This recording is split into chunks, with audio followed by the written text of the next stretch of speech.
Hey, Gunning Bedford family. My name is Miss Rathaus, and I'm an 8th grade English teacher. Today, I'm here to talk to you about one of my favorite holidays, the Jewish holiday of Passover.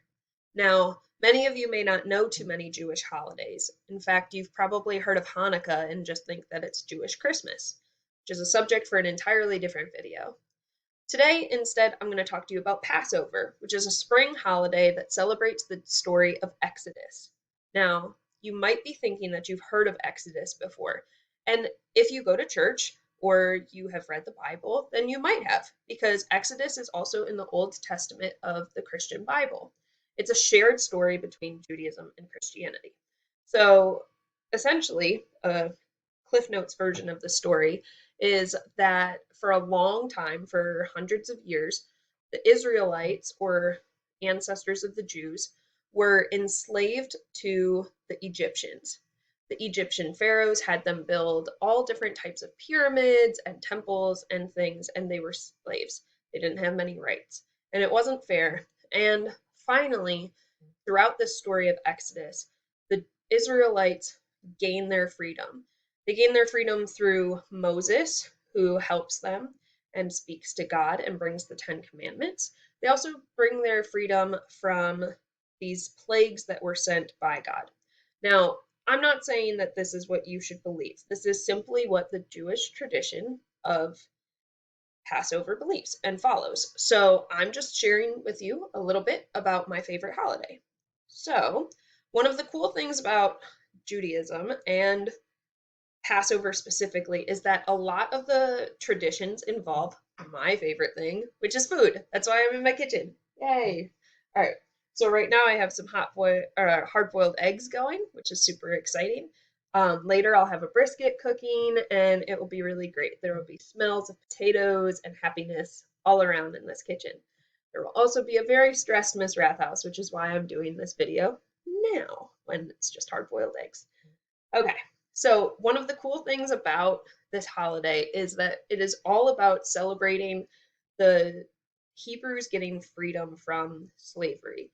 And part of that story says that the people didn't have time to have their bread rise. Now, if you've ever made bread before, you know that the rising period made bread. Please, if you've ever watched a baking show, you know that bread needs time to rise. That way it gets nice and fluffy and delicious. So instead, during Passover, to celebrate, modern Jews will eat what's called matzah. Hey. So matzah is basically like a thin cracker. It represents the bread that wasn't able to rise during the Israelites fleeing of Egypt. So matzah is thin, cracker-like, and dry. Okay? It is delicious. So, we eat this for 8 days and 8 nights. So we celebrate. Sorry, I'm really trying to chew this matzah. We celebrate the fleeing of Israel by also taking on that sacrifice ourselves for a week. And I think that's really cool about Passover. It's very symbolic, and as an English teacher, I can get on board with that. The other big thing that's happening this evening at sundown in Jewish homes all around the world is Passover Seder. So, Seder is basically a big word that means meal.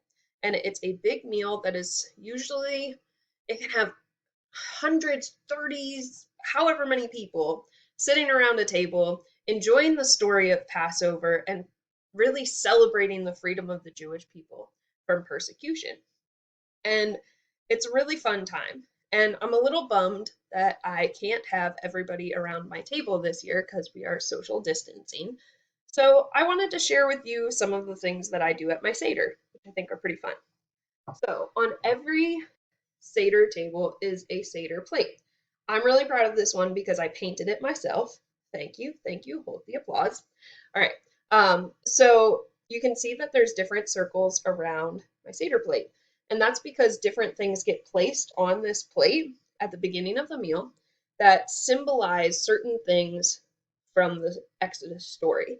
So there will be bitter herbs, there will be a lamb shank bone, which usually represents the last plague of the death of the firstborn.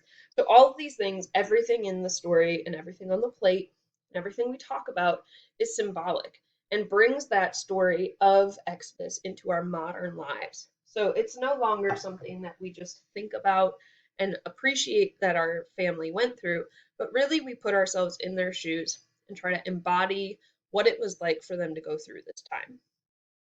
One of my favorite things recently is I have started decorating my Passover Seder table with all different things that represent the plagues. So I have cow snap bracelets because one of the plagues was livestock disease and death. Frogs, right? Little frogs.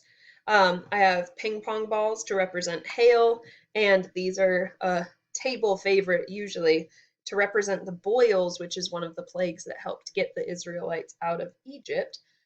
I've got these. All right. So I really like these. They're cool. One of the other things that's on every Seder table is what's called a Haggadah.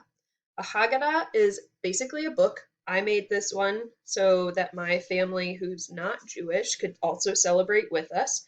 And the Haggadah basically sets up the story to remember what happened during this Exodus. So, the parting of the Red Sea, all of the different things that we do to represent what happened. And I want to share with you one of my favorite things, and then I promise I will stop talking about Passover and I will go start cooking. Okay? So, one of my favorite parts about the Jewish tradition of Passover and the Seder specifically is this prayer of Dayenu.